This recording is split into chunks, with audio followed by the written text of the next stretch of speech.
Oh, go on. There was a little thing that happened before the race. Boy. The grid walk. It's called the grid walk. Oh, Lord have mercy. And Jesu. I'm not gonna lie to you, yeah.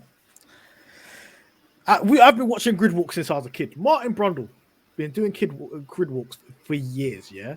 Mm-hmm. That might have been the most embarrassing thing I've ever seen in my entire life when it comes to grid walks, yeah.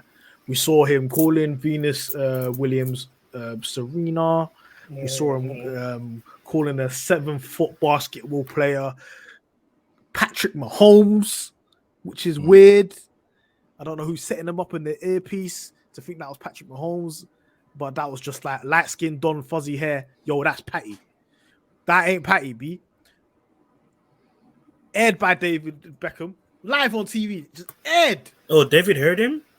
Aired him in the beginning, and then he gave him an interview afterwards, but he just aired him completely, bro. He was interviewing guys on the side, like just asking them what they do. Random coke distributors, bro. Narcos. You know what? You don't want to ask them what they do. Shirt open. Flagrant. You're asking these guys what they do. This ain't it, Chief. You got DJ Khaled saying another one. This is another howler of a Brundle fumble. La howler. La howler. La howler. Listen. La this howler. is a super. I'm dying. Because he's done this in Austin with when he asked Meg Thee Stallion, "Can you rap?" Can you give us a rap? And now he's done this. Rap. Can you give us a rap? All right, I'm gonna come to you, Rich. Yeah. Do we need to tell Brundle to pack it in when it comes to these grid walks in America with all the celebrities at? Or Do you know what? Yeah. Or he's getting set up. Do you know what? Yeah, it's funny because let's circle back. Let's come to the start of this whole situation, if you will. Let's go back to Austin. Obviously, doesn't make situation in it. Now, Meg was getting bear corn off certain demographic, even though she did nothing wrong. It was Draco Malfoy and a bodyguard that was moving mad. And she got bear corn for it. Undeserved. Right, all right, cool, whatever. Martin was brushed it off and said it's not that deep. Cool. So we go on to Abu Dhabi now. And obviously, him and the producers obviously have had a word because when he's chatting to Stormzy now, he made a reference to his album. And I was like, right, well, Martin knows music, yeah? Then I'm thinking, nah, he got debriefed on that. So we're going, oh, okay, cool. There's been some sort of agreement to say, oh, we're going to have Stormzy there, say this, say that. And Martin's like, yeah, I remember. He's remembered it. He said it. He's executed it well. Cool. No dramas, no beef. Cool. So we get to Miami now. Yeah. And he had an absolute howler. I didn't see the grid walk live, but I did catch the highlights on YouTube and that. With the Serena thing, yeah, to be fair in his defense, Serena was behind Venus, and he did say hi to Serena, but I think Serena was kind of airing him.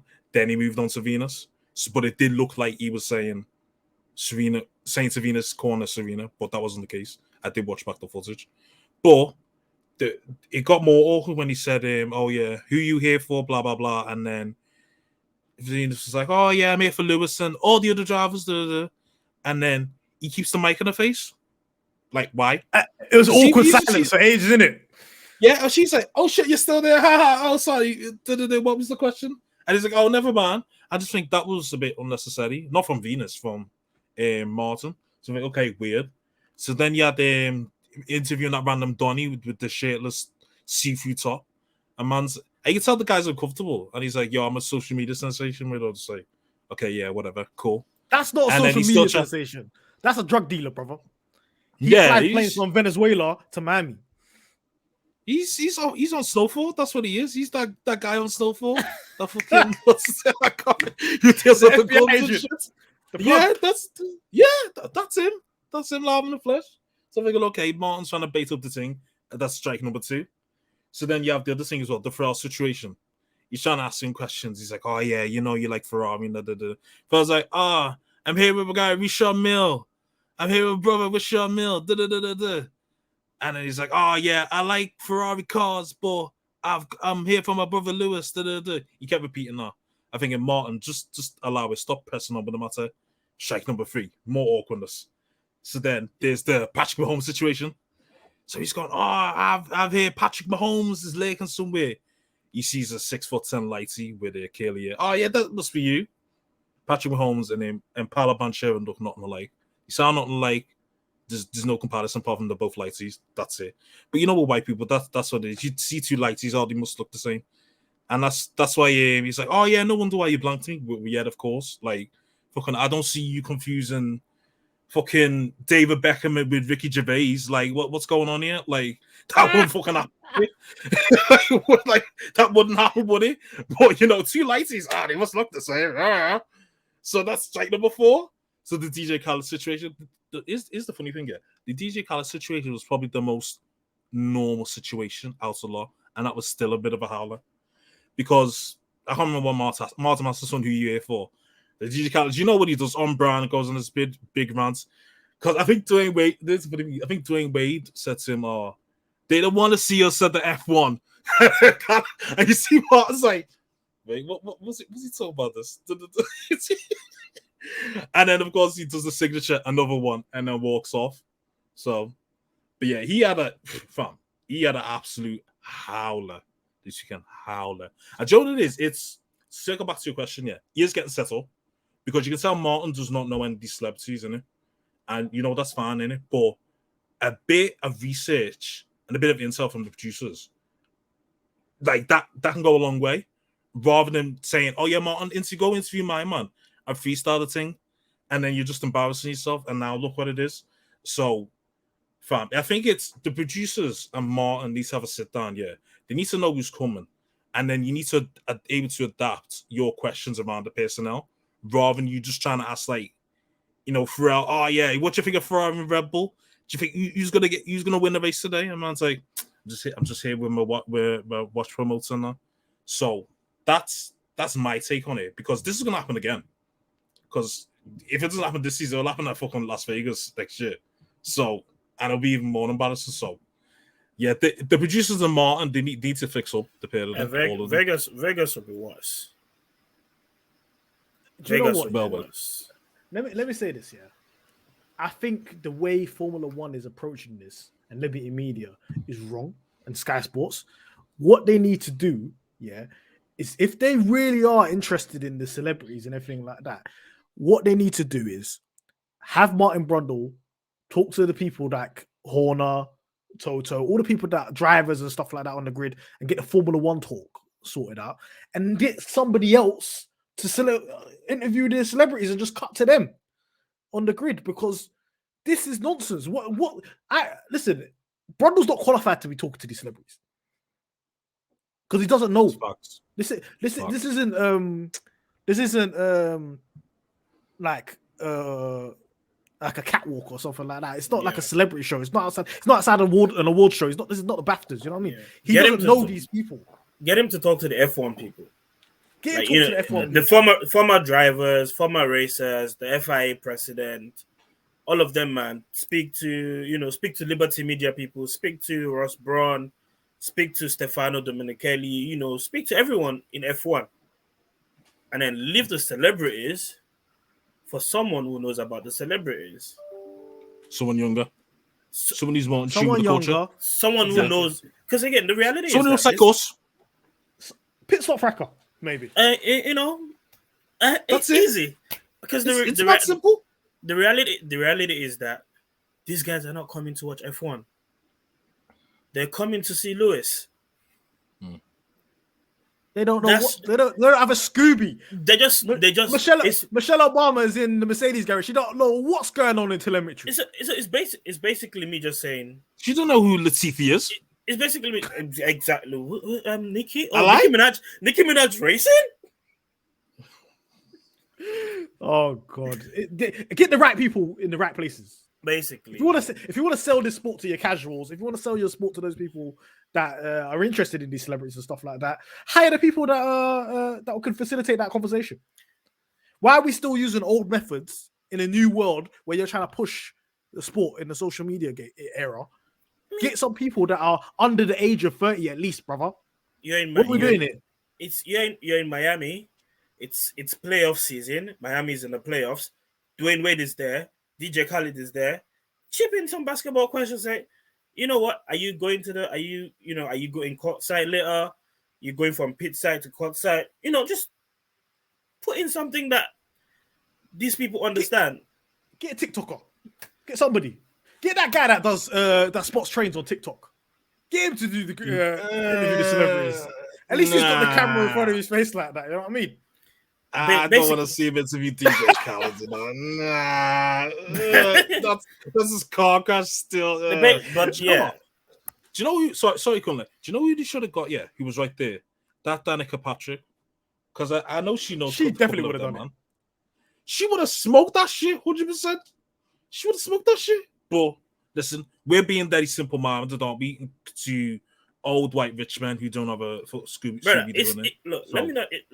It's easy. Man, like if Bryson was there, just get Bryson to talk to the celebrities, bro. Just get Tomo. Tomo was there. Tomo was there, right? Oh yeah, Tomo was there. Get Tomo to do. Get us Tomo. Give us Tomo to the end of the season. Like, give us Tomo to the end of the season. I've got nothing against Martin Brundle. Like, you know, he's legend. When it comes to certain people of certain demographic, is drowning. He's drowning. Like, he's drowning. It's awkward to see. It's not even funny. It's painful. It's not. It's painful. It's like, it's basically like. And then I think I saw his tweet like come out and say, you know, I don't like these grid walks. Nah, brother, you love your grid walks because you've been doing it since you were in BBC. You're just drowning now because like Lewis is more popular than the sport, and he has people from different places. When he's in certain places, they're gonna be there because they want to come enjoy the luxury of chilling with Lewis, who is their friend. And you don't know how to approach it. Listen, yeah. Brundle, look, what Brundle's good at? Talking to ex-drivers, talking to staff, getting info, getting details. Oh, you're working on the car, what's going on? Give me that information, Brundle. Stick to that, man. Look, Brundle stuck it on Zach Brown and kind of put pressure on him to give Andretti a drive in the car. And bloody Zach Brown agreed under pressure, bro. And now I've got 197-year-old Mario Andretti driving a McLaren in Colton this year. So there is positives to the grid walk. I wouldn't want it to go. But this week, Sky failed him, man. And he failed himself. Brundle fumble, man. Not gonna lie, I stopped watching grid walks a while ago. So yeah. See all of that build up to the 10, yeah? Nah. I'm good, man. I'm just gonna log. No, the grid walk's a good thing. I don't want it. It's a good thing. It's a good thing. I don't ever take it away. But let's not do this anymore, please. It's a good thing, but you know, when I'm waking up for races in the middle of the night, I'm not waking up like 30 minutes to watch a grid walk, man. I'm gonna wake up when it's lights out. I'm not trying to like get me like formation lap and that. Nah. I'm even trying to skip formation lap. Sometimes I start. Oh yeah, one thing I observed, yeah. Why were they cheering for the formation lap? Because American. Like you know what? They thought it was the race. You know what I believe? You know I don't know if you've gone to any of these house shows, like any of these TV shows, any of these like recorded TV shows, where like the producer comes out and bring out like a stick and say clap. Oh, like them sitcoms back in the day. Yeah. They said clap when the car's going around on the formation lap. It's like race ain't even started yet. It's like someone just went around like cheer, guys, cheer, and they were like, ooh. Bro, they were cheering like it was the fourth. Let's go, Max. No, you know. Let's go, Max. There was this one guy that the camera caught when Max overtook Charles. Oh, Cena. With the veins and everything. He was hot. Yeah. He was like, yeah. He was popping out. Yeah. Let's go, Max. That was insane. That was insane, crazy. Bro. I've never seen an overtake celebrated like that in my time. Brother, he was crazy. He was on them steads, boy. So before I wanted to talk on something. Before we go into like the rest. What's with the FIA and jewelry? Like, what's going on? Like the FIA and jewelry, yeah? Jewelry, like what's going on? Oh. I don't get it. It's weird. It's weird. It's weird to me because people like Lewis Hamilton have been wearing jewelry this whole time. Now, Big Ben Aki wants to be putting in rules to say you can't wear them things. You get me? See, FIA saying it's safety and stuff like that. I can understand certain jewelry, like if you've got like a massive chain on underneath your drive, if you're doing something that can't be taken out, because I hear you, if you crash and you like are unconscious and you need to go have an MRI or one of them things there, you can't actually have any of the things, because if you've got jewelry on in the MRI, you're done at it, you're dead. Yeah, and they won't be able to take that stuff off. But a watch, you can take that off. You know what I mean? When you're putting hospital gowns on, all them things there, you can sort all of that kind of stuff out. So safety wise, that's a joke. I remember back in the day, Brundle's iced out on the grid, iced out, bare jewelry when he was driving. So I don't understand why all of a sudden bare drivers back in the day used to be iced out. 80s, the man was dripped out in the car driving. And bro, and them man, their cars didn't even have power steering, bro. Them man talk about safety, they have nothing. Zero. They basically used to move like Miami Dons. Have like 3 big Cubans. Iced out. I don't know. You know what? I seen a tweet. I saw a tweet the other day, and the person was like, "Man's trying to implement Sharia law in the cars," and I died. Don't kill me. He killed me. I wanted to. Someone was trying to. I wish I bookmarked it because I've been looking for that tweet since. It was too funny. I'm gonna call him Big Ben since the other Big Ben retired. Ben Solomon, whatever. Big Ben, yeah. Big Ben, brother. You can't be doing these things, man. Let it go, man. It's giving. I'm coming for Lewis. Do you know what it is? Yeah. This is what you call an overcompensation. You know what I mean? Yeah. You see governments doing this. You see certain organizations do this when they know they've failed previously. They go completely the other direction and go ultra strict. You know what I'm saying? So they know the FIA had how many failings last year as an organization in terms of enforcing the rules. Now they've gone the complete other direction and tried to enforce every single thing under the sun. You know what I mean? And surprisingly, it's only Lewis Hamilton that is iced out head to toe. So it's even the optics are looking nuts because you're only targeting my man. You're not targeting nobody else. Jewelry as well. No, I think because I know where it goes on. Sorry, I know it goes on. Go on. Funny enough, I found a picture where he started watching on his Ringo when he had that big crash as well. I'm guessing his hand wasn't burnt on that side as well. But you know, it's funny because Danica Patrick was saying, "Oh, all her career she's been wearing jewelry and it's never been an issue." That these men are just basically like doing too much in a way. Like I get, you know, the big iced out chain and you know the bust down wrist and all that. I get that's a no. But if it's a little subtle thing, then I don't think it should be much of an issue, especially if you've got fireproof clothing on. Because that's another thing as well. They're going on about what underwear you're wearing as well. Because saying, oh, with a certain material on and then it'll be a bit peak. But it's like, fam, it's like, surely, if whatever gets through the fireproof suits, does it matter what underwear you've got on? Like, is it like, you know what I mean? It's not. You might be dead already if it's got through the fireproof suit, bro. So, yeah, I think these men are overdoing it a bit. To be fair. It's overcompensation. I'm telling you right now. And they need to back it in. We ain't got time for build-ups on the weekend for a man to be talking about jewelry, man. Big man thing. But I'm going to move on